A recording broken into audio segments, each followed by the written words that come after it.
Welcome to the brand new episode of Solo Leveling. Today we are going to talk about episode 3 of season 2 of Solo Leveling. In the previous episode, we saw that Kim Chul's entire party had been wiped out, leaving only Kim Chul alive. But then, Ice Slayers appear once again, and Kim Chul, trembling due to the cold and fear, manages to escape to save his life.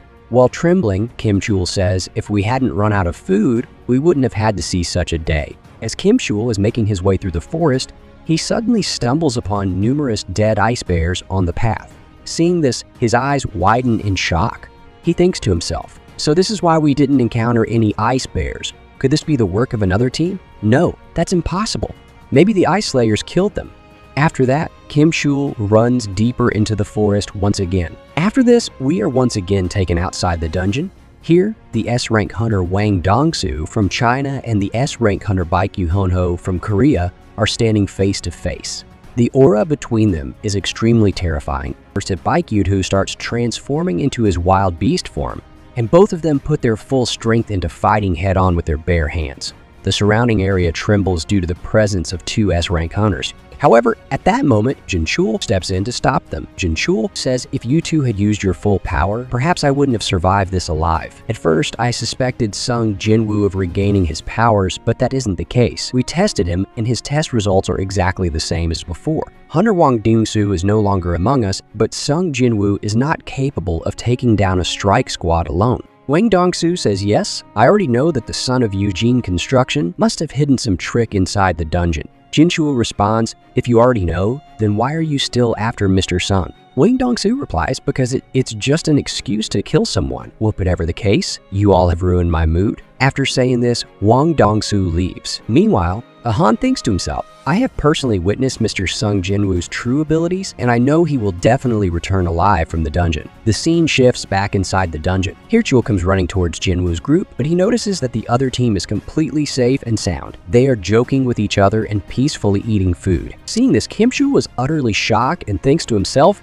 what is going on here? They are all low-rank hunters. How are they still alive? Despite this, the group seems well prepared with warm clothes, food, and all the essentials. Kim Chul becomes even more frustrated as he realizes they have selfishly kept everything just for themselves. After this realization, Kim Chul directly approaches them. When Kim Chul is seen here, everyone is very surprised. They ask, what is Kim Chul doing here? After that, Kim Chul says, my entire group was killed in front of my eyes, and that too because we didn't have food. And here, you people are enjoying alone. I know that not all of you could be behind this. Tell me as soon as possible who is behind all this. If you tell me the truth, I promise I will let you all go. Who hid these items from us? I will count to 3, or else I won't have any other option. Kim Chul suspects that Park Hee-jin, that is Jinwoo, who was the first person to join the girl, is behind all of this. Kim Chul was ready to attack with his sword. Then suddenly, Jinwoo comes from behind and slaps him hard on the back and says, think carefully. You left us all behind, and it looks like you've also brought relatives with you.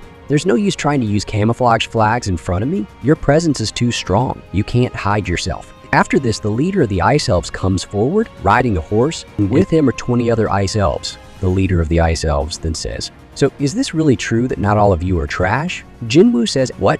Did you call us trash? The leader gets a little excited. Then he says, how can you understand our language? Upon realizing this, Jinwoo becomes even more surprised, and the members of Jinwoo's party are also shocked. After this, Jinwoo recalls that maybe there's a system behind all of this. The Ice Elves leader then says, looks like we'll be able to talk to each other quite well. I need to introduce you to someone. I think you've met them before. They told me that among humans, one is the strongest, and that person wants to duel with you. But just as the leader of Ice Elves says this, suddenly the elf standing next to him has its head suddenly disappear, and a cloud of dust spreads around. After this, Jinwoo asks, do you have anything else to say? The Ice Elves leader responds, it seems you're really going to be interesting. Then, both of them clash their daggers, but Jinwoo knows very well that his opponent is superior to him. After this, the leader of Ice Elves says, I have an amazing offer for you, an offer that will be good for you as well. But before that, I need to know one thing. What is someone like you doing among humans? You cannot live among humans. Jinwoo doesn't understand anything here. The leader of Ice Elves says, it seems you don't know about this.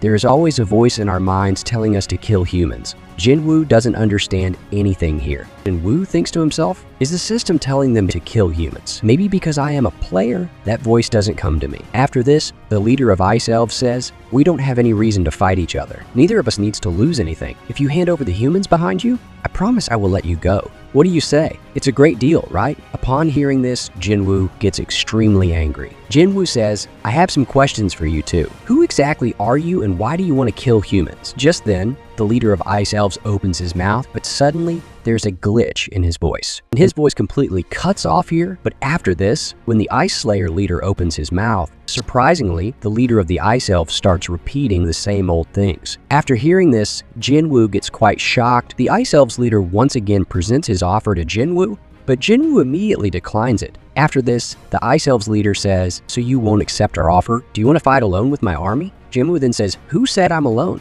After saying this, Jinwoo summons his shadow army. Upon seeing this, the leader of the Ice Elves is also quite shocked. Everyone is very surprised to see Jinwoo's shadow army. After the shadow army comes out, a fight begins between the Ice Elves and the shadow army. The others start moving away from the battlefield, but we see that Jinwoo's shadow army is not in very good condition. Although they were immortal, Jinwoo did not have enough mana. Jinwoo's shadow army kept dying and regenerating repeatedly. Jinwoo knew very well that his sole target here was the leader of the Ice Elves, but Jinwoo also knew that the Ice Elf was stronger than him. Jinwoo thought to himself, even with Egris's help, defeating this one will be difficult. If only I had a shadow stronger than Egris. Just then, Jinwoo's gaze fell on the unconscious Kim Chul. At the same moment, the Ice Elf spoke, my name is Baruka. What is your name? Jinwoo replied, my name is Sung Jinwoo. After this, Jinwoo grabbed his dagger and charged straight toward the Ice Elf leader for a head-on fight. However, before rushing in, he cleverly threw a sword lying on the ground toward Kim Chul. Jinwoo then leapt high into the air and aimed a strike at the Ice Elf leader using his dagger, but the leader easily dodged the attack. Jinwoo didn't stop there. He swiftly aimed his dagger upward again. However, this too had no effect, as the Ice Elf leader blocked Jinwoo's dagger with his own. The Ice Elf leader then landed a powerful kick on Jinwoo, sending him flying backward. The leader said with a grin, I can't remember the last time I felt this excited. Suddenly, there is a huge explosion above Ice Elves, where Jinwoo's main shadow had attacked Ice Elves. On the other side, Kim Chul regains consciousness and realizes that all of this is being orchestrated by Sung Jinwoo. He sees a sword lying nearby and quickly grabs it, deciding to kill Jinwoo. After this, we are taken back to the fight. Jinwoo says, stop making excuses. I know one attack is not enough to kill you. After that, Ice Elves charges towards Jinwoo at high speed. Ice Elf says, is this all your soldiers can do? On one side, the leader of Ice Elves is heading towards Jinwoo, and on the other, Kim Chul begins to approach from behind Jinwoo. But suddenly, Jinwoo smiles, and upon seeing this, Ice Elves is shocked. And after this, Jinwoo summons Egris, who appears directly in front of Kim Chul and kills him using his sword. Kim Chul realizes that everything was part of Sung Jinwoo's plan from the start. Seeing this, Ice Elf starts laughing and says, wow, you are really amazing, but this won't change your fate. After Kim Chul dies, Jinwoo extracts his shadow here. Jinwoo gives Kim Chul the name Iron, but just when Jinwoo is busy naming Kim Chul, the leader of the Ice Elves takes the opportunity to attack Jinwoo. The elf says, what do you think? You can defeat me with just one soldier? Jinwoo replies, not at all. I never thought that. After this, Iron uses his skill Shout to provoke his opponent. The Ice Elf gets even angrier. The Ice Elf says, looks like another guy has joined your party. No matter, I just have to kill you first. Saying this, the Ice Elves attacks Iron, but Iron dodges the attack and moves right behind him. The Ice Elf says, see, what did I tell you? You can't do anything to me. But then Jinwoo says, what about 3? On the other side, seeing Jinwoo's fight, everyone is very shocked. No one had any idea that hunters could fight like this. After this, Igris comes into action and strikes directly with his sword towards the Ice Elves, but the Ice Elves dodges it. However, taking advantage of this moment, Jinwoo goes right behind the Ice Elves and uses the special ability of his dagger to stab it, which causes the Ice Elves to become paralyzed. But even after that, the Ice Elves is unaffected and quickly pulls back. It says, as I thought, all of you are trash. Due to the high resistance of the Ice Elves, Jinwoo paralysis attack doesn't work here. After this, Jinwoo says, instead of complaining like children, look around you. The Ice Elves looks around and sees that its entire army has been wiped out. Seeing this, the Ice Elves becomes even more furious and says, "If I kill you, your army will be gone too." After saying this, the Ice Elves rushes towards Jinwoo at great speed. Jinwoo takes his dagger and surprisingly throws it towards the Ice Elves. Seeing this, the Ice Elves is extremely shocked and starts calling Jinwoo a fool, but in reality, this was all part of Jinwoo's plan. Jinwoo uses his Commander Touch ability here. He could summon his dagger back, and he quickly rushed to catch it again, then directly struck that Ice Elves. However, the Ice Elves blocked Jinwoo's dagger, but at that moment, Iron took advantage of the situation and grabbed the Ice Elves from behind. Just then, Jinwoo used his Shadow Menace on the Ice Elves, firing a blast, and we saw a huge explosion. The Ice Elves' blood had risen to its head, but due to becoming too aggressive, it lost control. Jinwoo used his camouflage to get very close to the Ice Elves, and with the help of his dagger, stabbed it right in the stomach. However, the Ice Elves suddenly grabbed Jinwoo's hand. As soon as the Ice Elves grabbed Jinwoo's hand, Iron took advantage of the opportunity and attacked the Ice Elves from behind, driving it straight into the ground. After defeating the leader of the Ice Elves, Jinwoo leveled up. But even after the Ice Elves' death, Iron suddenly attacked it once more. Jinwoo immediately ordered him to stop, and he thought to himself, "It seems that even after the shadow increased, he still remained a fool. I don't know what will happen to him after leveling up." After this, the shadows of Jinwoo's and the others look at each other, and suddenly they raise their hands and start celebrating. Then Jinwoo says, "All right, everyone, let's go back." Suddenly, a gate appears inside the dungeon, and everyone will be able to go back home. Seeing this, they all become extremely happy. And here, this dungeon quest ends. Well,